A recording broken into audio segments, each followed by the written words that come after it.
एक लड़की ने जैसे ही अपने घर का दरवाजा बंद किया, उनके घर का नंबर 6 से 9 नंबर हो गया। इसी गलती के कारण एक कुरियर वाला यहाँ पे कुरियर रख गया, जिसको उसने पायों के साथ खिसका के अंदर रख दिया। उसे नहीं मालूम था कि उसकी जिंदगी अब बदलने वाली है, क्योंकि उस बैग में नोटों की गड्डियां भरी थी। किराया भी न देने वाली उसकी जिंदगी अब इन पैसों से सेट हो सकती थी।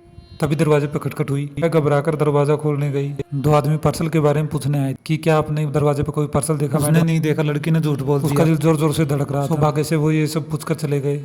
फिर वो वापस कमरे में आई और नोटों को बैग में ठूसने लगी, लेकिन तभी फिर दरवाजा बजा। वही लोग दोबारा फिर से घबरा गए और उसने अपने बैग को अलमारी के ऊपर फेंक दिया। दरवाजा खोलने से पहले वो अंदर आ गया। एक ने उसे मारा और पूछा कि पार्सल कहाँ पे है। लड़की डर से कांप रही थी, लेकिन बोली कि मैंने कुछ नहीं देखा। वो यकीन में थे कि पार्सल यहीं पे। उन्होंने कमरे की तलाशी शुरू की। उनकी हरकतों से अलमारी पर रखा बैग हिलने लगा, लेकिन सौभाग्य से उन्हें कुछ नहीं मिला। लेकिन एक आदमी बेड के नीचे देखने लगा। तभी वो बैग अपने साथी को बुलाने वाला था। तभी लड़की ने फूलदान से उसके सर पर मारा और वो गिर पड़ा।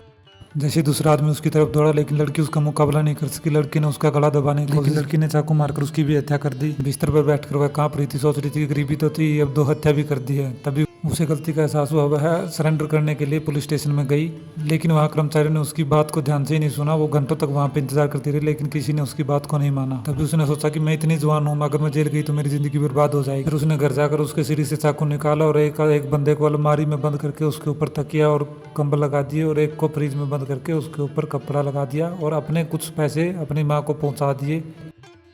फिर उसने कंप्यूटर खोला और नकली दस्तावेज बनाने की योजना बनाई, और वो वहाँ से निकल गई। निकलते ही वहाँ पे 2 बंदे और आए, जो उन्हीं के आदमी थे। वो चेक करने के लिए आए थे कि हमारे बंदे कहाँ रह गए।